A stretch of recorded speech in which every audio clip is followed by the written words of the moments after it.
let's start off with your missionary work, because I feel like that would be a great place to start. Mm-hmm. What was that like? And take us through the experience for someone who has never experienced something like that. Yeah. So I'm a Mormon. I'm one of them. And maybe that gives you a good example of how we're real people too. But when I was 19, I had the chance to say, hey, I want to go out and I want to talk about what I believe in. And basically what happens is you submit an application. It's a pretty rigorous process, submitting tons of information, getting all kinds of vaccines to make sure you're protecting everything. It's a long process. And then the church will come back and say, cool, here's where we need help. And they'll just assign you a place to go. So for context, my dad also was a missionary and my brother, and they both did missions in Washington State. So my dad was in Spokane and my brother went to Seattle. So I was pretty sure I was going to Tacoma or, one of these cities in Washington. But when I opened the letter saying where I was going to go, it said France. And so I was like, well, that's pretty dope. So I went over, I spent 2 months learning the language before I even went over. And then every single day, the schedule was 6:30 a.m. to 9 p.m. You were pretty much out talking to people every day for 2 straight years. No breaks really, just going out and talking about what you believe in. And so it was a really valuable experience for a lot of reasons. I grew a lot as a person. It was valuable that I got to share what I thought and what I believed. But it also, I didn't realize how much it was going to benefit me in my career, because I can talk to anybody now. I've talked to people that hated me without even knowing who I was. I would walk up to them and they would immediately just start yelling at me. And I was able to eventually get to a point where I could just walk up to those people and just keep a smile on my face, because, I've been through it and it was fine. And they're just people and you don't know what they're going through. And I could still have conversations with them. And that is a super valuable skill. Not that everybody's always yelling at you in your career, but it can happen. And being able to talk to anybody, being able to sell, being able to, put in a lot of work. Those are valuable things that I learned from that experience.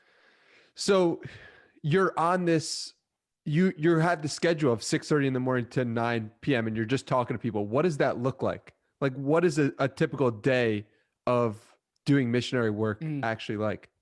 You wake up at 6:30, you do exercise for a half hour, which you do it in your apartment. So there's like nothing there. And when you're a missionary, you're living pretty bare bones. So you're really just like doing crunches for 30 minutes. More often than not, you're just rolling out of bed and pretending to do crunches. You're not really doing anything. After that, you get ready and then you study for about an hour or an hour and a half. And then you get out the door as soon as you possibly can. And you just start walking around. So in France, the way that the cities are there is even the small cities always have a center where there's a real hub. And that's where most of the people gather throughout the day. So there was a clear place where we could go every single day and just start talking to people, start up conversations. When I was earlier on, I would jump right in and be like, hey, here's what I believe. Do you want to come to church with us? And like that, over time, I realized that's not the best way to talk to people. Like if I were selling something to somebody, I wouldn't just start right in with the pitch. I would probably want to tell a story, get to know people. So I started doing that a little bit more, and it was an awesome experience. But we would go into the center of the town and just talk for hours to people, or we go knock on people's doors. That's like the common thing that people think of with missionaries is we're going door to door. We did some of that. But yeah, there's all kinds of stuff that we would do to just try to talk to people. That was the whole goal every single day. There was some logistic stuff. Like we had leadership positions within that structure so that we could all kind of keep in touch with each other and report what's happening and everything like that. So I was a leader in the mission for most of my time there. But other than that, going to those meetings, it was all just talking to people in the bus, in the streets, in their houses, like wherever. Could you tell a story of a time when you successfully accomplished whatever you were aiming to do? Of course. Yeah. So crazy story. So you have areas that you go to. You don't just go to one city and stay there for 2 years. You rotate around to a bunch of different areas with a bunch of different companions or people that you work with. And so in my very first area, I was in this city that was basically, the whole city was a castle with some suburbs outside of the castle. It's a huge city. It's called Carcassonne. That's going to be hard for the transcriber that you're using to pick up on properly, but that's what the city's called. It's kind of on the border of Spain and France. And we were just going in apartments every single day, nothing happening. People just weren't interested. And then one time we knocked on this door at an apartment. It was at the end of a night. We were exhausted and we knock on this door and this woman answers and she's got a kid in the background. I can tell she's got a cat that's trying to escape out the door.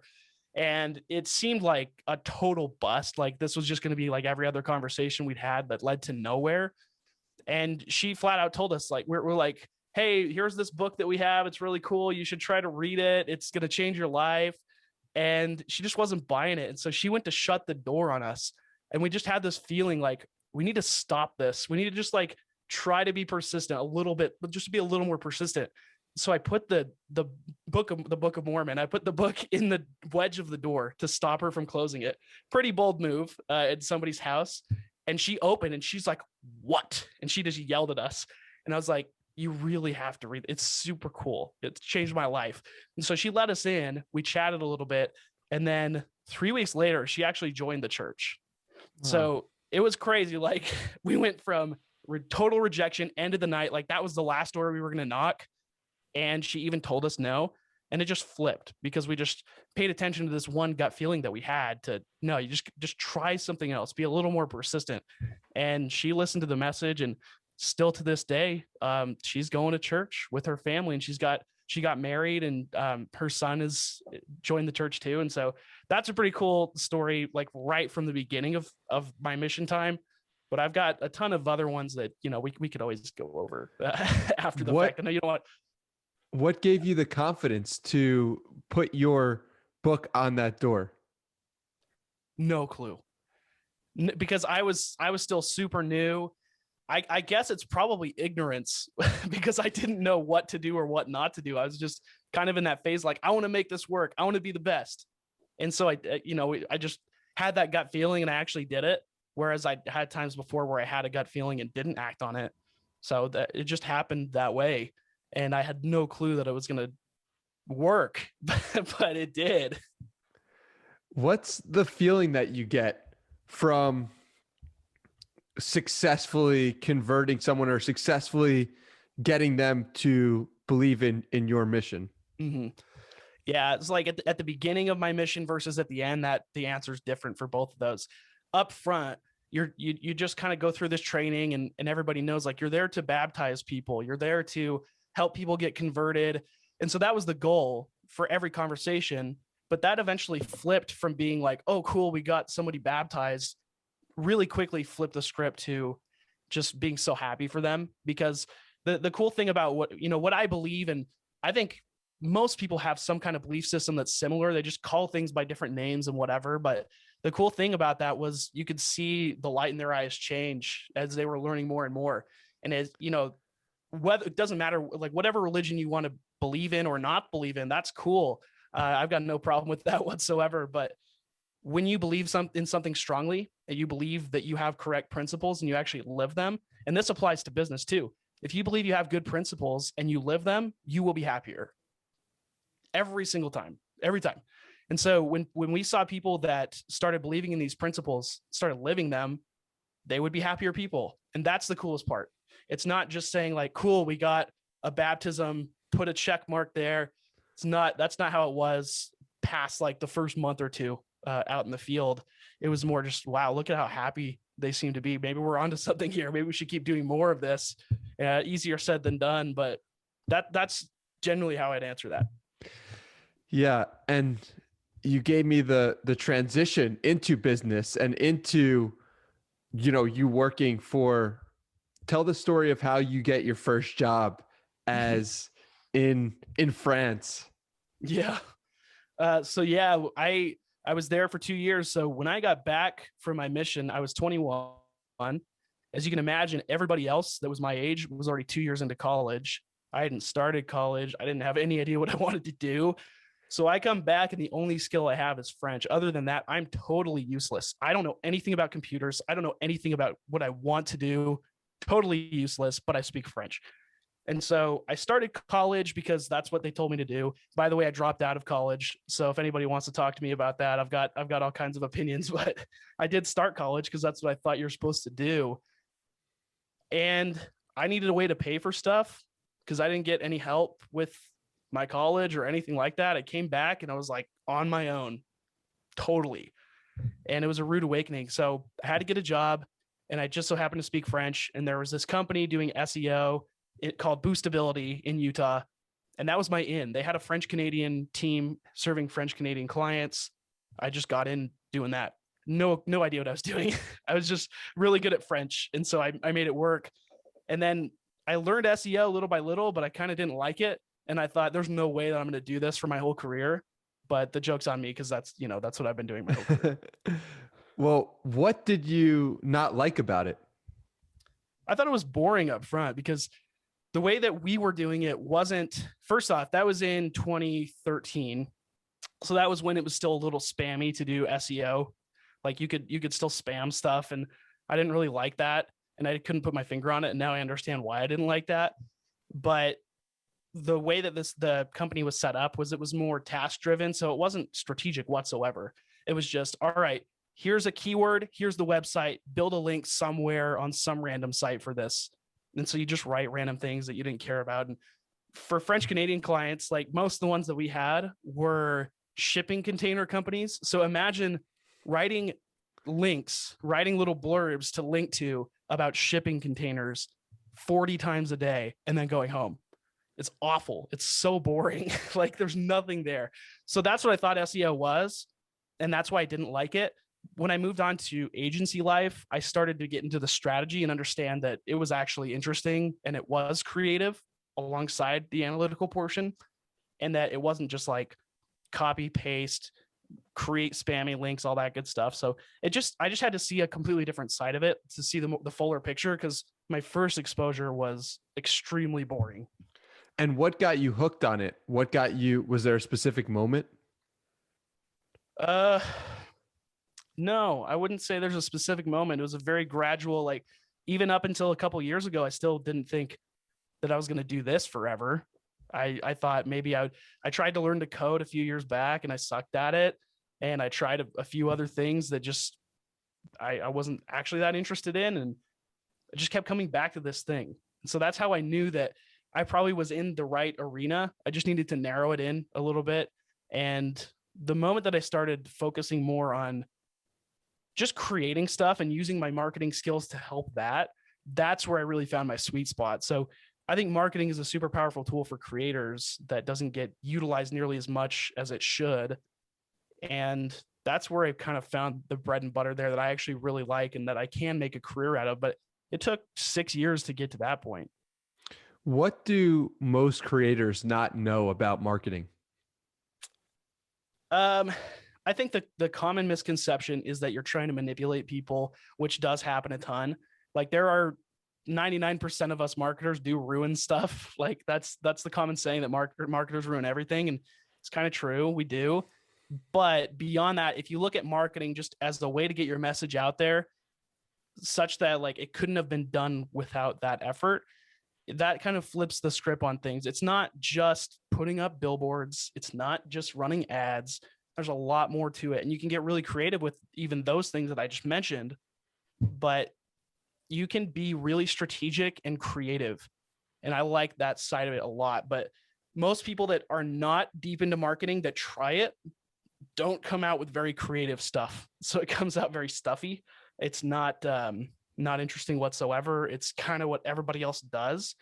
So that's a hard skill. Like it takes a really long time to realize what everybody else is doing and that you should not do that. Because in any profession, you're just kind of told like, here's best practices, do this, you'll be fine. But usually it's actually best to know that stuff and then go the opposite direction. And for marketing, that's definitely true. Most people that don't get marketing, that don't do it well, it's only because they're just doing what everybody else is doing. That's not going to work ever. Why would it? If 7 billion people are doing the same exact thing, all it takes is like one person to walk the other direction and they get all the attention because they actually stand out, but people aren't willing to do that for whatever reason.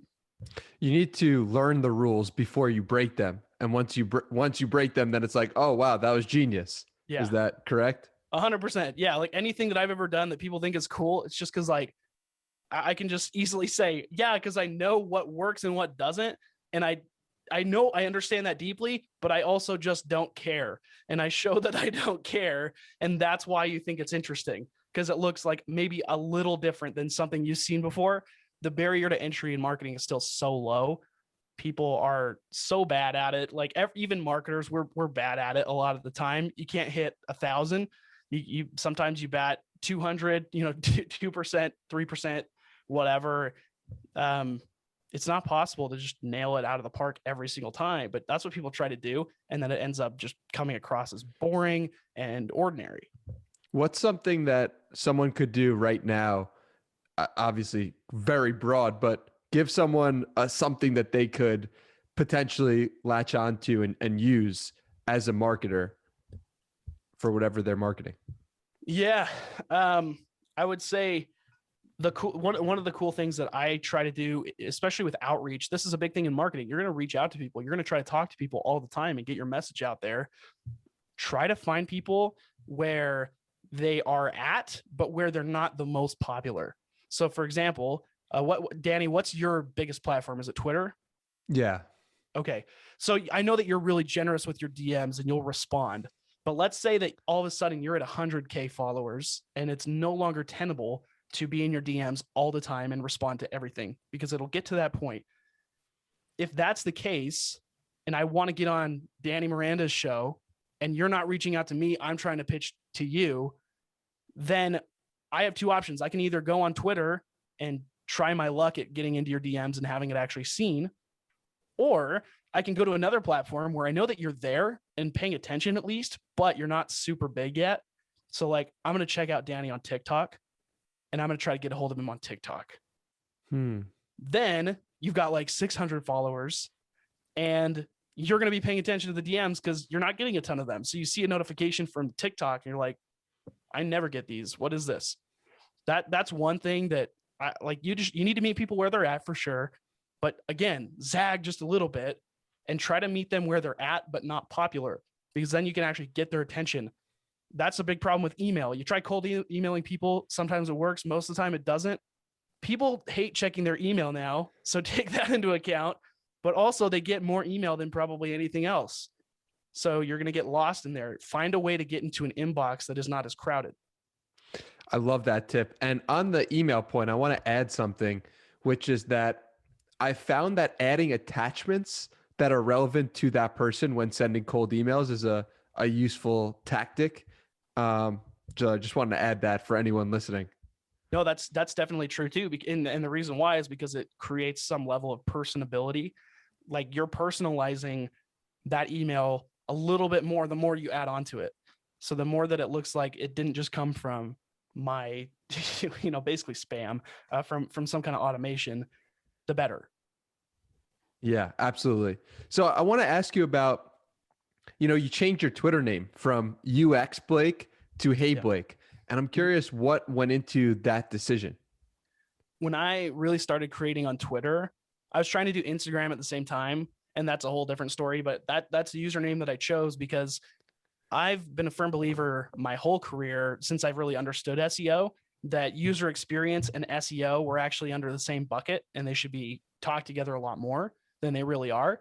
And so I was doing a lot of conversion rate optimization, which has direct ties to user experience.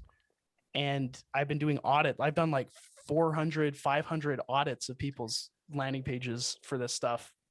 And so that's kind of my bread and butter. And I thought, okay, UX Blake is available. So that was key because it's really hard to find an available handle. And then next was, I think that UX is interesting in the marketing space because most people aren't thinking of it that way. So maybe that's a unique thing for me. And maybe I can help more people understand the importance of user experience in marketing itself. So that was kind of why I picked that username first. But a few months ago, my audience started growing and I started becoming a lot less known for that stuff and a lot more for like creator economy stuff and a lot of people know me as an engagement person. Like that's what they really call me when they're referring to me to their friends on Twitter. They're like, he's really good at engagement. He's the engagement guy. And I never call myself that, but that was interesting that they picked my niche for me kind of, and I kind of started running with that. So I figured I need to be a little bit more general because I'm not a UX designer. And that's what a lot of people, I would get DMs saying, hey, do you have any like spots for UX design projects? And I'd have to say, no, I don't do that. I don't know what I'm doing there. So I felt like eventually it became a misnomer and I had to change it to be something general. And I just kept it general because I didn't want to have to do it again, basically. So if I do niche down again, that's cool. At least I can just have a generic handle that people know me for, but I don't have to change it every single time something changes. It's just there. So that's the brief story there. Yeah, that makes sense. And you mentioned you've done 400 to 500 website audits. What are some of the common mistakes you see in a website? Way too complicated. That's the main one. If you and I put a tweet out today about this, actually, the more complex something, or the more simple something looks, the more complex the work was that went into it. So it does. The reason why so many landing pages are very complicated is because people just throw everything that they know about that topic on the landing page, and then that's what it is. Because it would be a lot harder to make it simple, weirdly enough. But that's the biggest one. Like just having way too much stuff. If you're just trying to get signups for a product, just do that. Like just have a button that says sign up. Here are some details, maybe a little bit more social proof or a little bit more context, but it doesn't have to be crazy. You don't have to have the whole thing fleshed out. That's a huge one. I've audited, I would say like a 10th of the websites I've audited didn't even have a focused call to action. As crazy as that sounds, like no clear button. It's just guessing. They would have their email opt-in as their hero button, but that had nothing to do with what they were trying to do. Like they didn't even care about their newsletter, but they put it up there because other people do that, I guess. So why not? That's a terrible reason to put a call to action like that up there. So I could go on and on about this stuff. Honestly, I've seriously done hundreds of these things, and I have them in a Loom folder, and it takes me forever to scroll through the list because I've done so many of them. But I don't know. I could go on and on. I don't want to bore you with technicalities here unless you want me to. Well, it's not boring at all to me, but what makes a good website? Like what makes something that you're like, wow, that was amazing? The opposite of the mistakes. Yeah, the question you really should be asking yourself is, am I delighting the user here? Would I be delighted to use this? And that boils down to a lot of its design, a lot of its copy. You can't use really boring copy that everybody else uses. You need to find a way to differentiate, to tell a story. Just don't make it look like all the other copy out there. Also, another big one is make it about them, not about you. Another big mistake that I see people making is they're the ones that build their own websites, so they have absolutely no filter for their bias. So it all comes through on the landing page, and basically what you see is all this complicated jargon that the owner of the website thinks is what the reader wants, but in reality, it's like 5 degrees more difficult to read and deeper than they actually want it to be.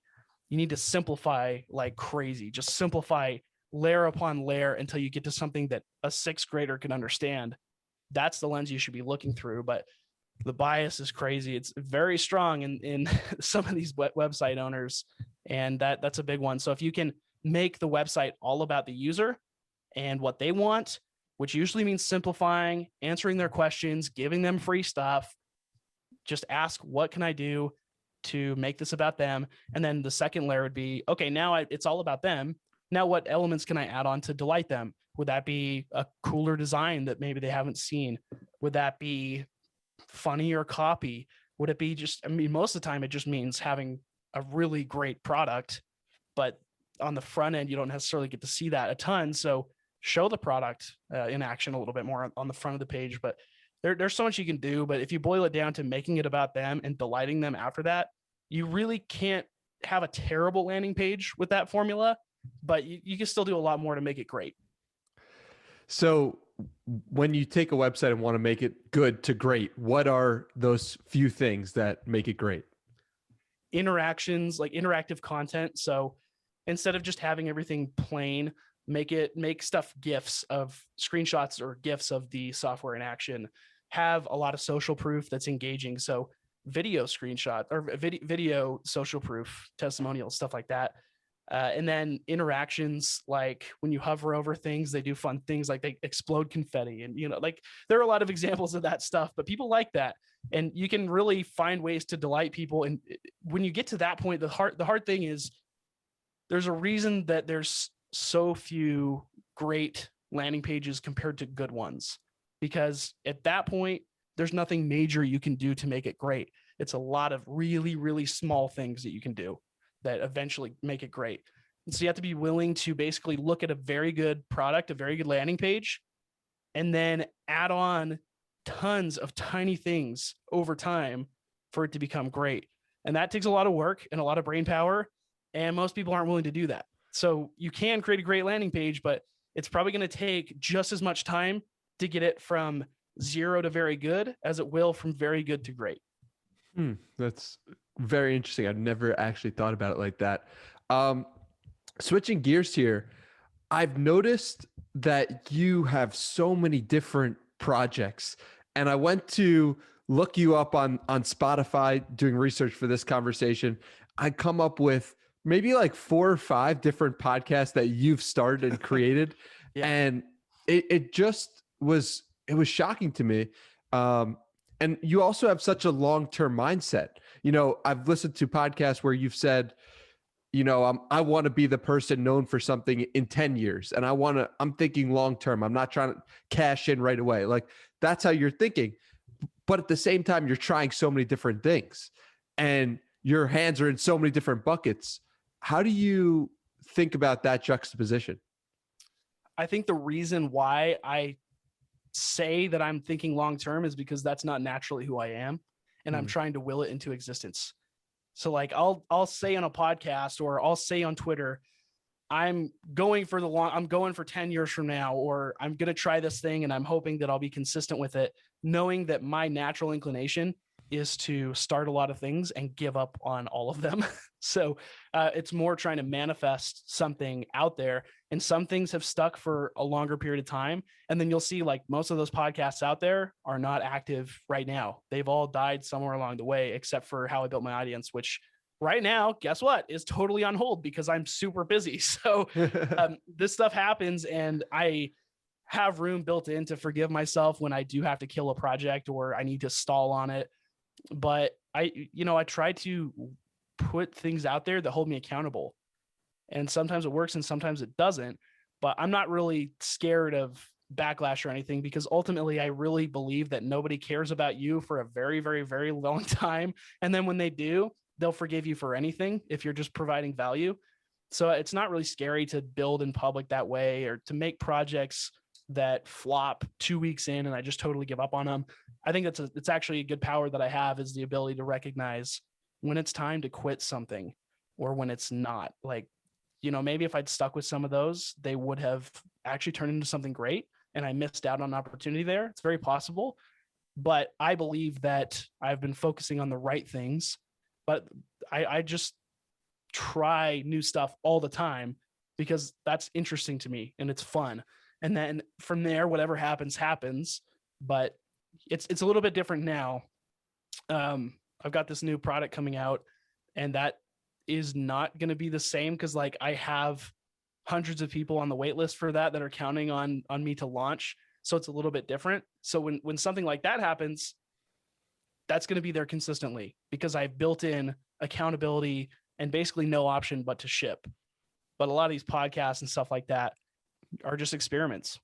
Yeah, that's cool. And I appreciate the transparency on that. So what are the defining characteristics of things you've stuck with? Money, interest to me, creative, ability to be creative on a regular basis. And if it's helping people, I guess, are some of the main filters. Like the money side is cool because it gives you an idea of clearly, should I start, should I keep going, or should I stop? But then that's kind of where that ends. because when you get to a certain point, you don't rely as much on money from a very small project to like supplement any part of your life. So that's not a huge driving factor, but does it help people? Is like, I can tell if something's helping people because they will engage without me even prompting them on Twitter or wherever else. So if I'm creating something that people want, they will tell me about it without me even having to ask. And that's really cool. If I create something that actually sucks, they will tell me through their silence, which has also happened. I launched this thing. So I mentioned the website audits I've been doing forever. Clearly there was demand for that because I've been doing them for a long time. I created this other product through Gumroad that was basically a way to take some of that information and put it into a simple dashboard. So I call that UX dashboards, and it would just tell you at an overview how good your website was in terms of its user experience at that given moment. I thought it was going to be great because it was cheaper than the audit and I could do more of them. And it sounded like a great idea. And then I put it out and the audience resoundingly, they just told me in a big roar through their silence that they didn't want that. Like nobody ordered that thing. Nobody wanted it. Nobody talked about it. So that's the flip side of that too, that they just tell you what they want, what they don't want pretty honestly. And then you just kind of run with it.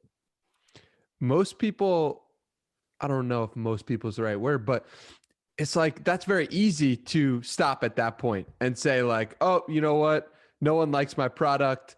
I suck at Twitter. I suck at giving people what they want. What made you not quit? I almost quit Twitter in September. I was pretty close. So my journey with Twitter is like 2013, 2014. I get back from my mission. I get on Twitter, but it seemed really boring and like I didn't need it. So I created the account, but didn't use it for 7 years. And then I got back on in July of 2020 was when I really started. And I probably had a few like 700 followers in July when I started. And most of those were spam or family or whatever. So no audience whatsoever. And within a couple months, it was going okay. And I saw a little bit of traction, but it was like, I thought it was the hardest thing in the world to get a like on Twitter because honestly, it is. It's super hard to get likes on Twitter. But I was going from 0 at that time. And then in September, I had like 4 or 5 people liking my stuff on Twitter. And I thought that was super cool. But at the same time, I was like, I just put so much effort into this and I'm still only getting 4 or 5 likes and hardly any new followers ever. And I was about to quit in September. I have no clue why I didn't. I just kept posting stuff begrudgingly for a while until like eventually like December, I had a couple big posts that hit and I started getting more followers.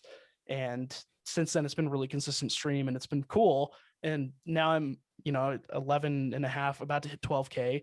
So it's like a pretty decent audience to grow from July. That wouldn't have happened because I was about to quit.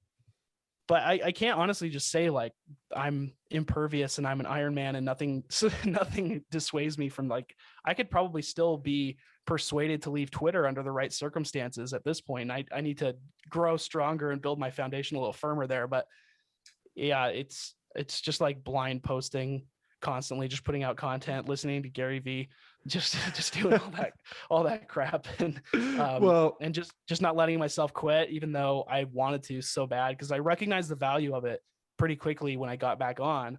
I just didn't think I was getting any of the value. I thought it was still out there, but then I started capturing it. Well, Twitter's the reason why you have your new job. Is that correct? It is. Yeah. So how did that come to be?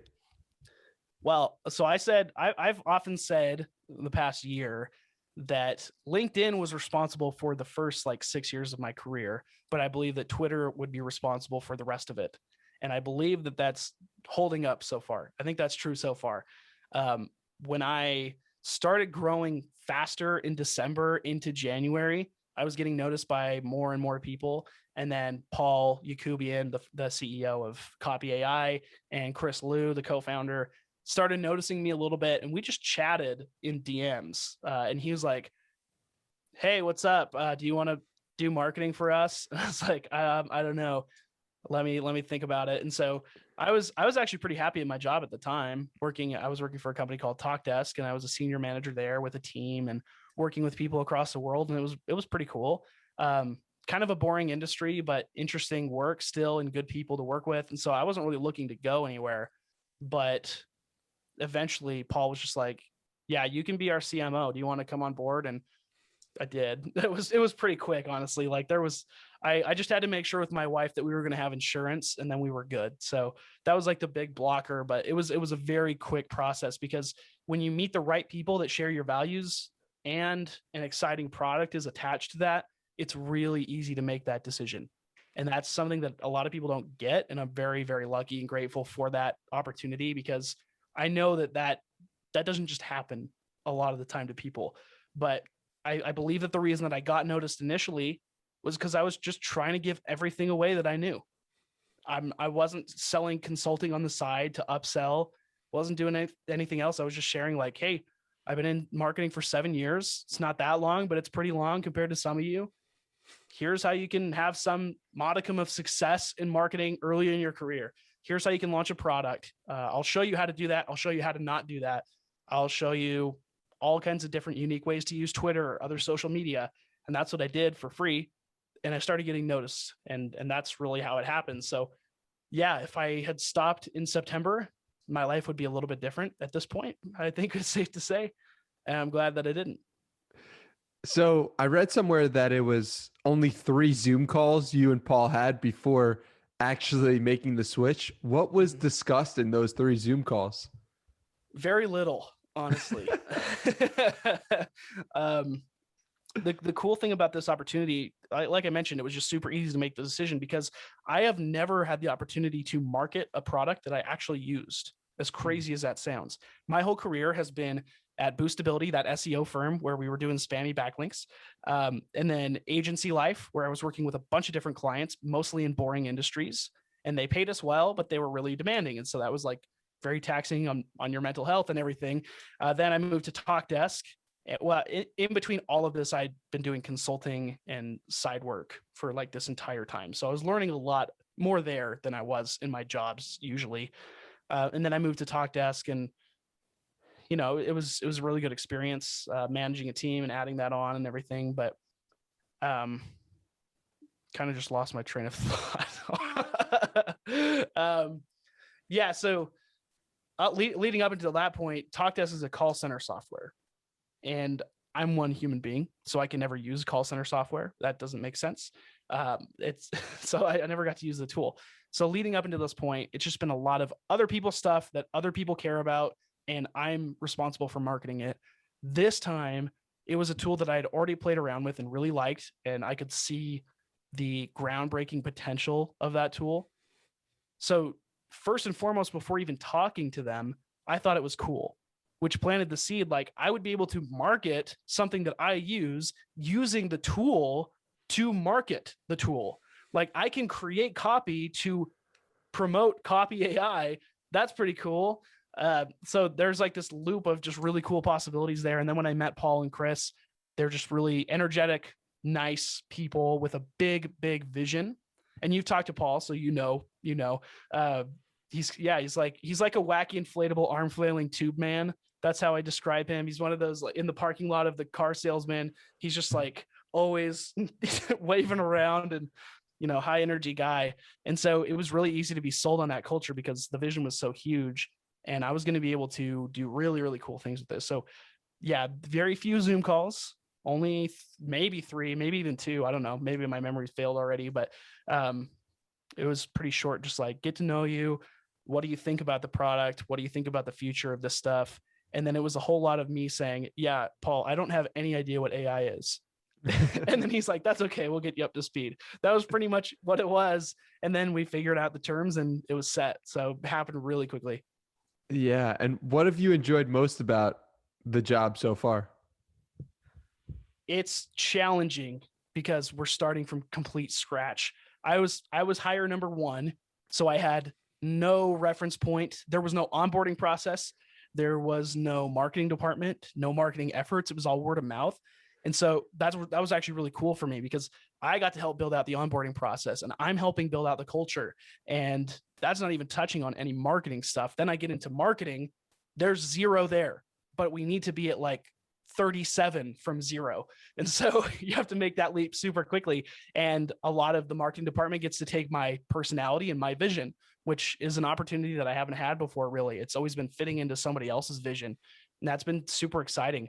I'm not going to lie and say that it's not without its stressors too. It's a lot to think like I own this entire wing of this company that could potentially be big. And if I don't inject the right personality and the right culture and processes into this wing that I'm building, then it could flop. But at the same time, you just plow ahead, hire the best people, work with the other leaders in the company, the other people in the company, and we're just all figuring it out together. So it is less than structured day by day. And I like that. It's really fun because every single day it's like new things to do. And there are a million different directions. And the core thing that we're learning is just how to focus on one or two. So any tips there? I'm all ears, but we're doing an okay job and just trying to narrow that focus more and more. Where do you look for to advice when you're building something completely from scratch? My own failures mostly, because a lot doesn't exist. I've tried looking up stuff on YouTube. I Googled what is a CMO or what does a CMO do? And it's like a bunch of 60-year-old CMOs that have done really traditional marketing and none of it applies to me anymore. So that's not super helpful. So it's just trying to figure out with Paul and Chris and the rest of the team what we want to try out and then setting up experiments. And a lot of the times they hit, a lot of the times they fail. And you learn from that stuff. Like that's why I'm building in public, honestly, is so I can have a record of this to look back on and say, this is what worked or what didn't work. And this is why or why not. Because when I look out at the current resources, there's some people on Twitter that I follow that help me a ton. And I ask questions a lot to try to get, I don't try to pretend like I know what I'm doing. I don't. So I'm asking often questions that can help me get better at one specific thing. And that helps a ton, but it's also a lot of different voices that are saying different things. So you don't really know which ones to pay attention to and whatnot. So honestly, I don't have a reference point. I just have to be my own. And that is tough. What are some of the successes of the experiments that you've run so far that you can share? Yeah. So growth is up still. That's the number one success. Everything we're doing is contributing to higher monthly recurring revenue, more free customers signing up. And we're building out right now a more robust onboarding process to help that free to paid conversion rate go up as well. That's another big goal because there are a lot of people that we have over 100,000 users now, but obviously we don't have 100,000 paid users. And so improving the conversion rate of people that sign up for a free trial to paying customers is very top of mind. And so right now we're running an experiment currently to improve the onboarding process to get more information persona wise out of that process so that we can send better onboarding emails and get them more engaged from the get-go and teach them the tool a lot better. Like that's the big thing that we're focusing on. And almost every experiment is around education because people think that AI is scary and it's going to take their job and then it's going to come to their house and saw their door down and steal their family. And that's not what's going to happen. If we believe the future is very bright and the future doesn't have to suck like a lot of people think. And so that helps us to have some kind of idea. Like whenever we're experimenting, we can push the limits of AI without it having to be scary or anything like that. But getting back to this education piece, people just have different ideas of what the tool should be than what our vision is, or they don't understand AI really, which is like copy AI is not supposed to be your only copywriter that takes over everything and takes people's jobs. It helps people create more stuff, helps people make a business easier, start a website more quickly. That's what the purpose is. It's a supplement, a very, very good supplement, I might add, but it's not a replacer. And so everything we're experimenting on is basically in that early education phase of when they either don't know the product yet or sign up for the product. We need to educate them to be a more advanced, engaged user from the get-go, which hasn't been there. So that's a current one that we're really focusing on. For a past one, I've only been here a month, but so far, like hiring has actually been one of the big experiments that is paying out really, really well. Like I've hired 2 people now to the team. Didn't think it was going to be that quick to get people on the marketing team, honestly, but we just decided to go for it. And it's been working out really well just because I didn't realize how many different directions I could take this thing. And having somebody to focus on one without me having to worry about it is huge, because before I was doing that thing too. So that's one of the best experience so far. I would say marketing wise, we haven't even begun to scratch the surface of any of this stuff yet. It's all been infrastructure, logistics, onboarding, all that stuff, getting the company up to speed. And just now we're getting people on the team where we can actually start marketing more aggressively. What are some of the traits you're looking for in people you're hiring? Creativity is a big one. It really helps when people are building in public and it's easy to see what they're all about and what they believe and what they know and what they don't know.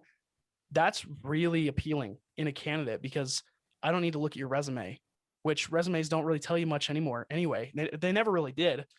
Like I can look at your LinkedIn and get an idea of what companies you've worked for, but I don't know if that means you're going to be a good fit for my company.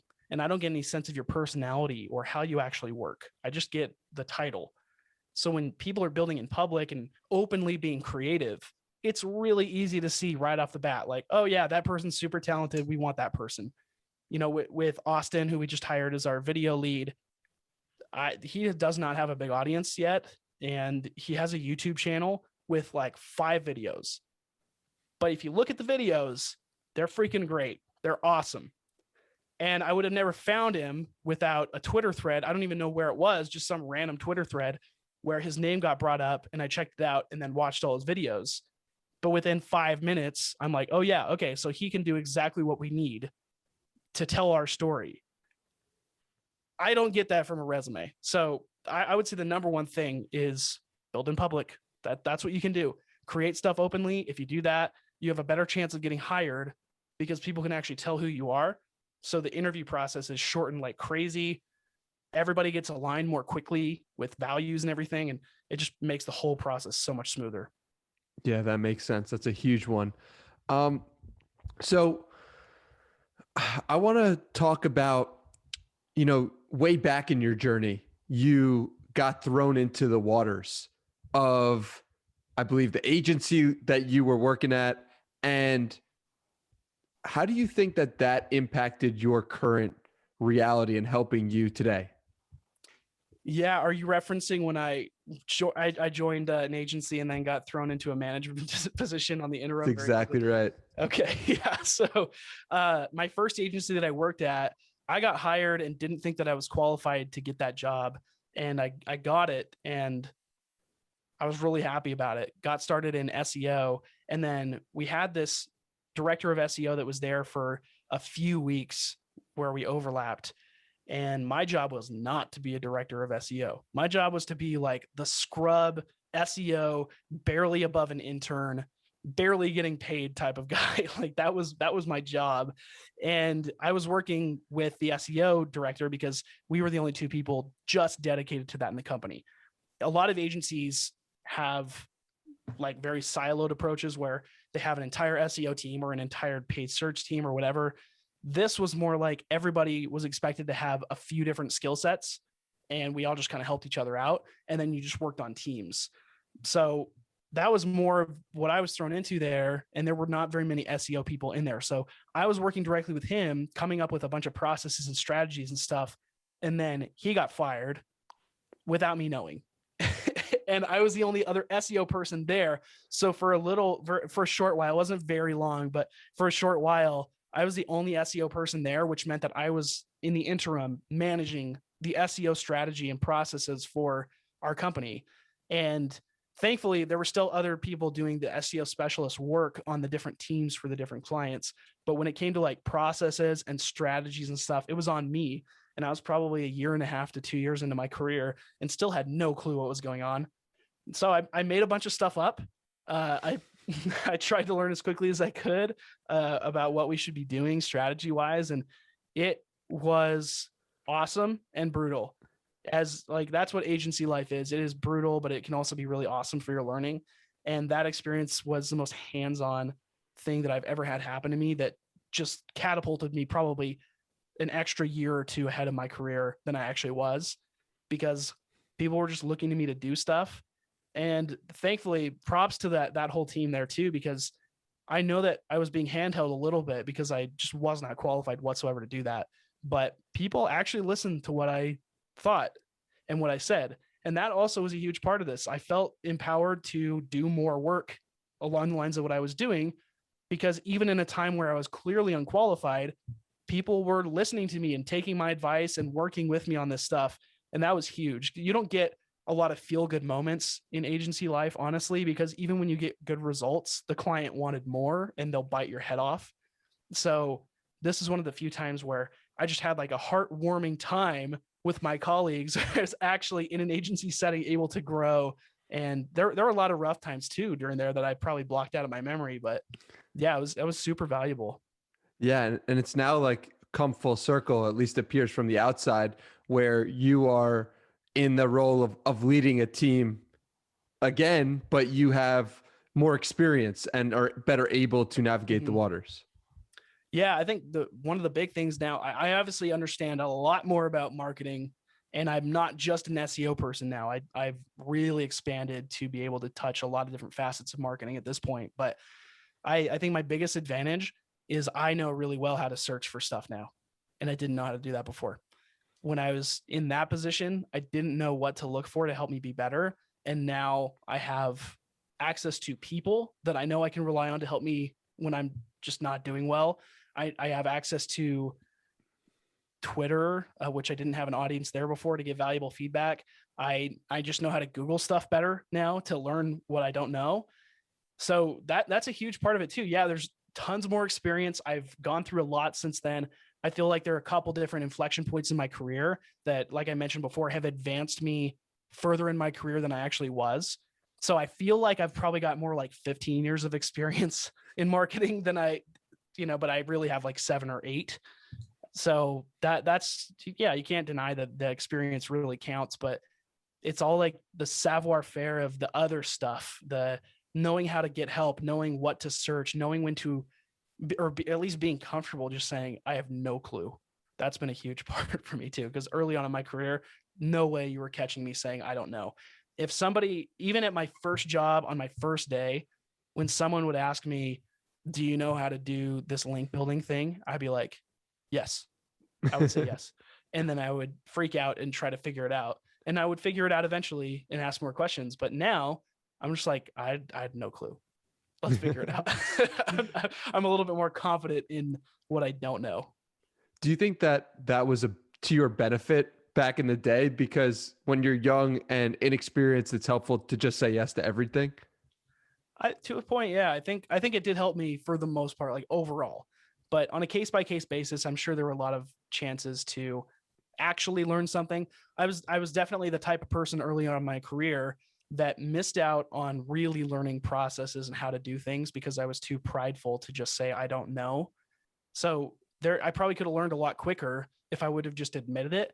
But at the same time, I may not have come across as confident and ready for the next step along the way. So maybe it would have taken me a little bit longer to get where I am in terms of a title, but knowledge wise, I might actually be further ahead. Yeah. It sounds like Joe DeSena once talked to me. I had a podcast with him and he said, Navy SEALs who have been through some harder training don't have as hard of a handshake, and they're not trying to prove anything. It was the point. And it sounds like that's similar to what you're going through today, whereas like you're not trying to prove anything. You're comfortable with what you don't know and you just want to learn. Is that accurate? Yeah, I'd say so. It's a lot more about proving to myself at this point than it is to proving others. I've kind of, I don't know. I feel like I've been written off a lot of my life, that I was going to be fine, but nothing special. And so, there was for a long time early on in my career, I wanted to make more money. I wanted to have the better title. I wanted all these things because I really wanted other people to know. I wanted Danny to know that I was a CMO back then. That's what I wanted. But now what I really want to know is, can I crush this and still be a great dad? That's what I want to know. Where does that transition come from? having kids will innately do that a little bit. That was a big one. Just like all of a sudden feeling like, oh, I don't have not nearly as much time to do everything. I've got a lot more to juggle now. It kind of builds itself in, but I don't know how to answer that fully though. Beyond that, like I'm just at this point, and somewhere along the way, the gradient started fading more black, where it was more gray to white earlier on. Like I don't know when that really took place. It sounds like, what do you think was the cause for just feeling like you had something to prove? Well, probably just family stuff. I mean, to be honest, my dad has worked a career that he hates for, 30 years. So that was one motivator, is just not wanting to do that. Like I have tons of respect for him because he did that so he could support the family, but I'd never in a million years wanted myself to just do something for the sake of making money. Especially because when you do that, you usually make less money because you're not willing to take a risk. So that was a motivator. But then, throughout my life, I was just kind of like this. I was bullied for being a redhead, which is weird. Like, I don't understand why you get bullied for that, but like all through elementary, middle school was bullied. That kind of got to my head. And I think, when I got into high school as a sophomore, I didn't really hit my stride. And at that point, it was a pretty transitional period for me, sophomore to junior year of high school, where I didn't feel like, so for context, my mom died when I was 9. And then my dad got remarried a couple times. He got remarried to, he's still with the second remarriage now. And that happened when I was a junior in high school, I believe. And from that point on, he actually moved to his new bride's house. And that was about 20 minutes away. And my brother and I were just left in the old house because my brother was about to go on his mission and I was still in high school. So we were living alone in this house. And there were just, I guess, a lot of doubt at that time crept in. Like, what am I going to do? It seems like a lot of stuff is kind of stacked against me right now. Looking back, it really wasn't that bad, but in the moment it was terrible. And so at that moment, I think I decided, like, I want to be way more than people think I'm going to be. And so then going into senior year, I was like, I'm going to do student government. And so I ran for student government. And that's an interesting story of like my first real foray into marketing. Actually, we can get into that a little bit if you want to, but I became the senior class president after having no experience in student government before. So that was my first step. I'm like, I'm going to do something with my life. Joke's on me because right now I'm currently planning my 10-year reunion. So I regret everything. And I regret being the senior class president. But at that time I was like, I'm going to do something. And so that was the first step. And then I mentioned on my mission, there were leadership positions. And that's where I was the whole time. Leadership positions, whether they were small up to like the top leadership position in the entire mission, I was there. And the reason why was probably a little bit selfish and more motivated by like wanting to be seen as powerful than actually being helpful. And I think I've changed a little bit since then, for sure. For sure, I've changed a lot since then, because now I'm not like going around saying, hey, I'm a CMO, like nobody, my family does no clue what I do. They have no clue and they don't care. And my friends have no clue what I do. So going back to that experience for the student government, what happened there? Yeah. So everybody, my high school is very big. Our class was like 1,200 people. And so I already was working. I was working against all odds to be elected because a lot of the people that were running were staple names in student government since like middle school. Everybody knew these people. They were the popular ones.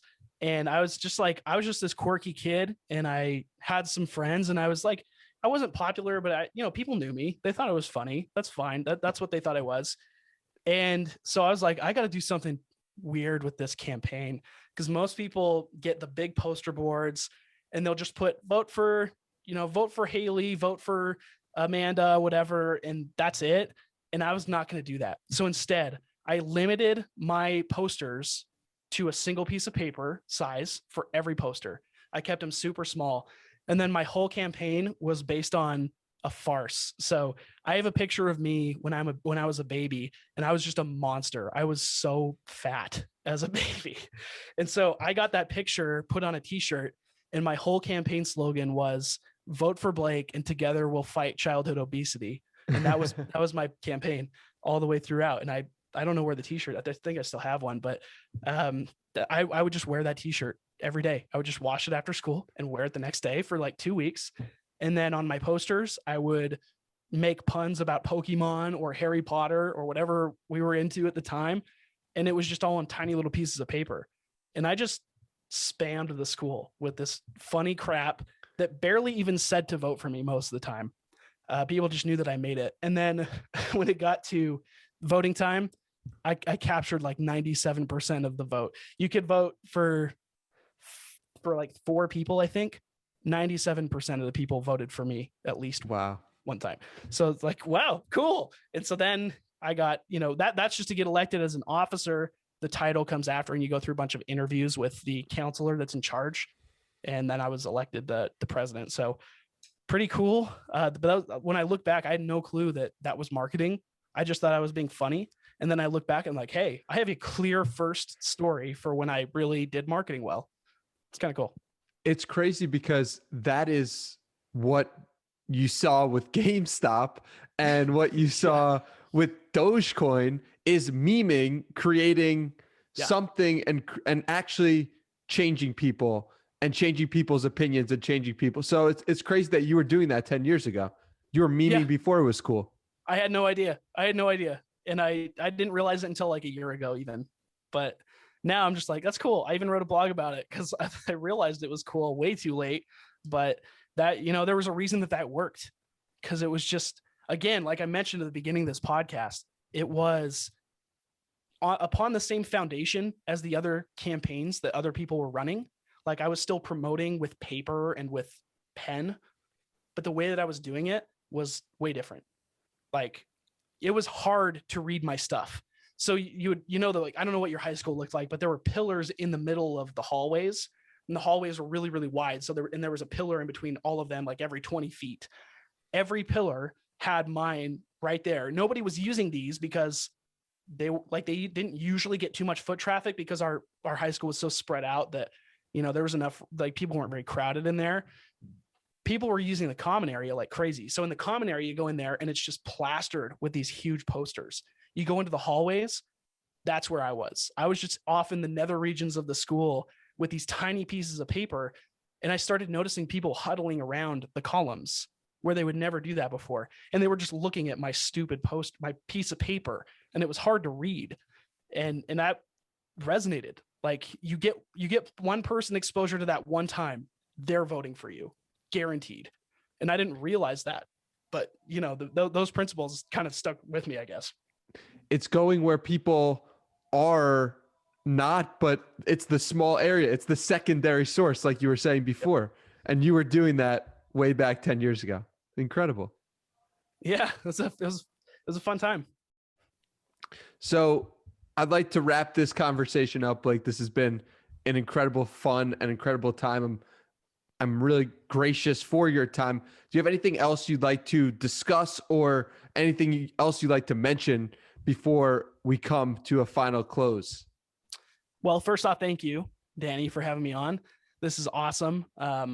Hopefully I get somewhere close to what Gary Vee got in terms of listens. I'm sure that's probably not going to happen. I'm funnier than Gary Vee, by the way. I think people should know that. Gary Vee is fine, but I'm funnier than Gary Vee. So if you're following Gary Vee but not me, this is what you're getting. But on a more serious note, thank you for having me on. Just want to plug really quick a couple things that I'm working on, if I may. Obviously, Copy.ai, which has already been mentioned. Copy.ai is the URL. It's just a tool that helps you create more stuff. So, for example, if you're creating a landing page and you don't know what to put for the title or the header or whatever, you can put your ideas in this, and it'll actually help you generate a really good header. And it does that for like 30 different other tools right now. So it's pretty robust. And that's where I work on the CMO there. And then also working on a side project with my coworker at Copy.ai. His name is Zach.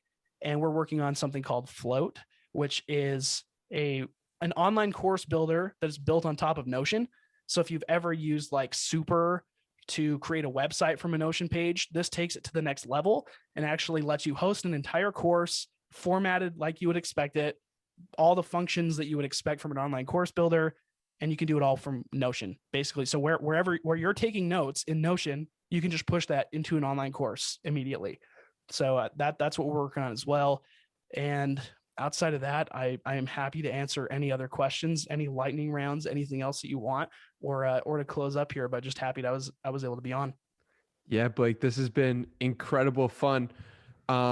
With Float specifically, what got you so excited about this project? I've had the idea for like 3 months, and I sat on it, and I was planning on doing something with it and talked to a few developers, and they were excited, but didn't think it could be done very easily.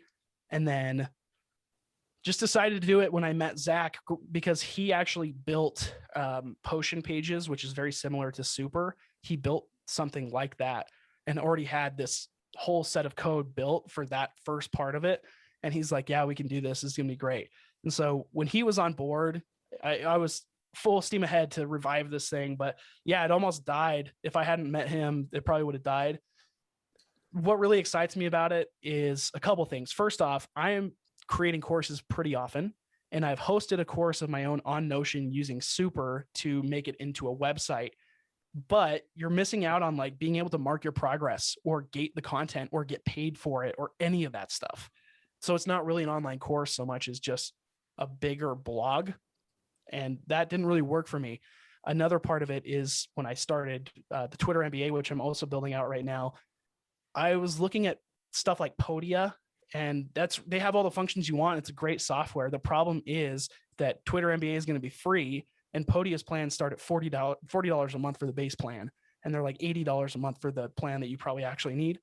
And I think that $80 a month is a bit unreasonable for a lot of creators, especially if you're just starting out and want to create your first course. It's really hard to use anything like that. And Podia is not, they're like one of the cheaper ones. So that was a big pain point for me. I'm like, we got to make this easier for people to just push publish on the stuff that they're building.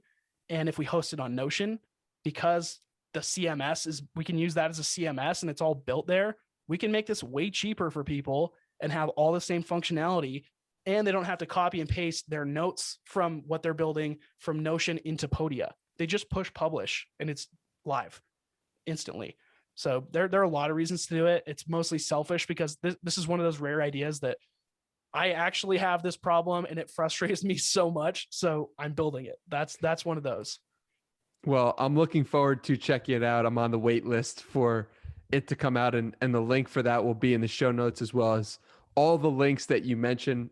Blake, thank you for taking the time. Thank you for having this conversation with me. And it's been very fascinating to learn more about you. Appreciate you. And yeah, let me know if you just have to cut the whole episode, that's fine. I understand. But this was fun. I had a good time. Thank you, Danny.